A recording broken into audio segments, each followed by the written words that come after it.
Hello everyone, welcome back to my channel. इस video में बात करेंगे ग्रुप सी और ग्रुप डी के लिए होने वाले सीईटी के बारे में। और जैसे कि आपको पता है कि मुझे नहीं लगता ग्रुप डी के लिए सीईटी होगा अभी। और अभी पहले ग्रुप डी की जो भी वेटिंग लिस्ट वगैरह है उन्हीं को क्लियर करेंगे। बाकी ग्रुप सी के लिए जो सीईटी होने जा रहा है उसको लेकर जारी हुई एक नई अपडेट्स के बारे में। सीईटी नीति की संशोधित अधिसूचना जारी की जाएगी। सोशो इकोनॉमिक के नंबर नहीं मिलेंगे, ये हमें पता है। और जितने भी नंबर ऑफ पोस्ट होंगी उसके 10 गुना अभ्यर्थियों को शॉर्टलिस्टेड किया जाएगा सीईटी मेंस में। दो चीज़ें हैं, एक तो पहला बाइलिंगुअल होगा पेपर, हमें पता है हिंदी और इंग्लिश दोनों में। और एक बार सीईटी अगर आप पास हैं तो 3 साल तक वैलिड रहेगा। ग्रुप सी सीईटी के लिए पात्रता 12th होती है और डी के लिए 10th पास होना ज़रूरी है। वही चीज़ है, बार बार पढ़ने की ज़रूरत है नहीं। ये इन्होंने क्या किया है कि मुख्य परीक्षा के लिए सीईटी 10 गुना को बुलाया जाएगा, इसमें हमें पता है 2 साल से अटकी हुई है सीईटी नीति में संशोधन पर 28 दिसंबर को हरियाणा कैबिनेट की मोहर लग गई थी, ये भी हमें पता है। और अब क्या है कि जो हरियाणा पुलिस है, कारागार विभाग है और होम गार्ड की भर्ती भी जल्दी होने जा रही है। जो हमारी एक तो शिक्षक मतलब जो भी टीजीटी, पीआरटी और पीजीटीज हैं उनको बाहर रखा जाएगा सीईटी से, क्योंकि एचटेट होता है उनके लिए। और जो पहले लगे हुए अग्निवीर हैं, अभी वाले नहीं, पहले लगे हुए, और जो ग्रुप डी के वो पद जिनमें योग्यता 8th पास है या 10th पास है वो सीईटी से बाहर होंगे। ग्रुप ए और बी की परीक्षाओं के पंजीकरण के लिए आधार कार्ड अनिवार्य कर दिया है कि आधार कार्ड होना ही होना चाहिए। ये बिल्कुल बकवास सी चीज़ लगी मेरे को, मैंने न्यूज़ में भी सुनाई। मार्च में सीईटी संभव है, समय बढ़ाने के लिए हाईकोर्ट से अपील करेगी सरकार। सीईटी मार्च में होने की संभावना, क्योंकि अभी तैयारियों के लिए सरकार को समय चाहिए। फरवरी में निकाय चुनाव होने हैं और इसलिए जो हाईकोर्ट में परीक्षा के लिए समय मांग सकती है। हालांकि पंजीकरण जनवरी में शुरू हो सकते हैं, मतलब जो आपका रजिस्ट्रेशन है वो जनवरी में हो सकता है। और जब मुख्य सचिव कार्यालय एचएसएससी को सीईटी की तैयारी के लिए पत्र लिखेगा। 25% हरियाणा जीके आएगी, ये भी हमें पता है। और जो क्वालिफाइंग क्राइटेरिया है वो 50% रहेगा जनरल कैटेगरी के लिए और 40% रहेगा आपकी रिजर्व कैटेगरी के लिए। दूसरा है जो हमारी फैमिली आईडी है और आधार कार्ड से मिलेगी फीस में आधी छूट। कैसे? सीईटी के लिए 1000 रुपये फीस देनी होगी। ओ भाई, अगर कोई अभ्यर्थी दोबारा परीक्षा देना चाहता है तो दोबारा फीस देनी होगी। उन अभ्यर्थियों को आधी फीस लगेगी। और जो अपना फैमिली आईडी या आधार कार्ड देंगे, और जो महिलाओं, पूर्व सैनिक, दिव्यांग और एससी और बीसी कैटेगरी के उनको 25% ही अदा करनी होगी।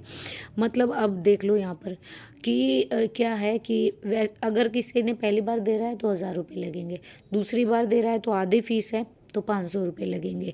और 25%, अब 1000 का अगर आप 25% निकालेंगे तो आप देख लेना कि यहाँ पे 400 के आसपास आपको क्या करनी होगी, फीस देनी होगी।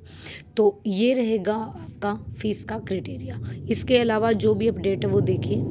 ये चीज़ आपको पता है कि भाई 10 गुना उम्मीदवारों को बुलाया जाएगा। ये भी कल मैंने आपको एक बार बताया था कि अगर मान लो कि आपने पहले सीईटी दिया, उसमें आपके बने भाई 80 नंबर, ठीक है।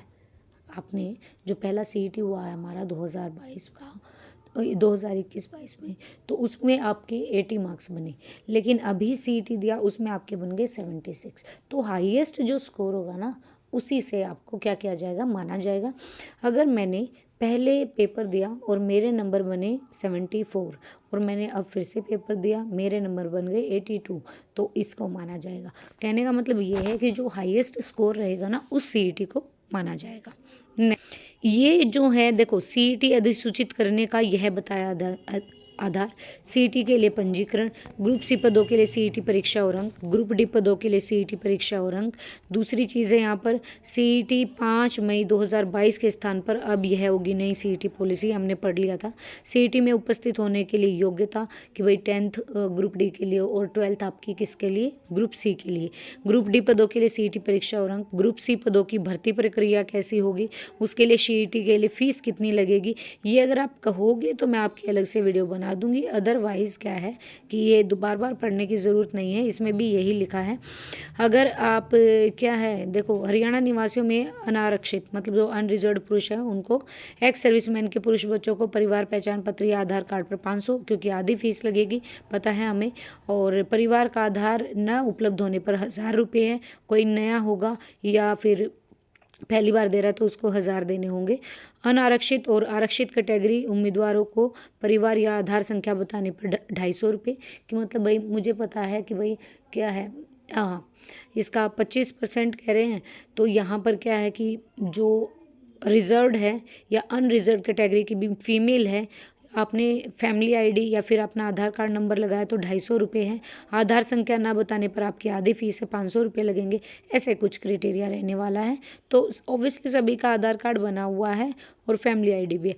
अगर आप डिटेल से वीडियो बोलेंगे इसकी तो इसकी डिटेल से वीडियो बना देंगे कि भर्ती प्रक्रिया कैसे होगी, सिलेक्शन प्रोसेस क्या रहेगा।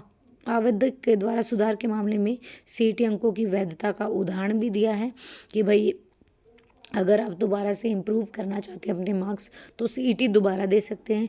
जो भी हाईएस्ट स्कोर रहेगा उसी से आपको क्या रहेगी, आपकी वैधता रहेगी 3 साल की।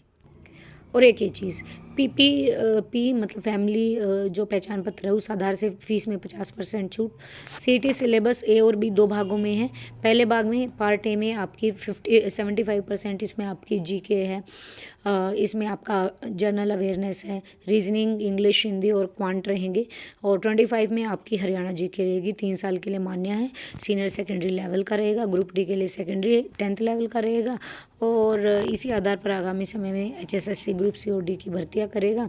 दूसरा, फैमिली आईडी और आधार कार्ड से मिलेगी आपकी रजिस्ट्रेशन में छूट। दूसरी बार सीईटी देने पर जिस बार ज़्यादा अंक आएंगे वही मान्य होगा। और देश के अलावा नेपाल और भूटान के अभ्यर्थी भी कर सकते हैं। पुलिस, जेल विभाग, होमगार्ड की भर्ती भी सीईटी के जरिए होगी। बार बार वही अपडेट्स हैं। तो गाइज आपको अपडेट्स कैसी लगी? बात जो कहने की है, मेन मुद्दा जो है, एक तो सिलेबस को एक बार देख लेना।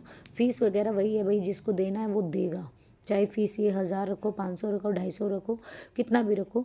और दूसरी चीज़ कि एक बार अगर आप इम्प्रूव करना चाहते, अपने मार्क्स ना भी करना चाहते तो भी दीजिएगा, क्योंकि जो ज़्यादा मार्क्स होंगे वो आपका माना जाएगा।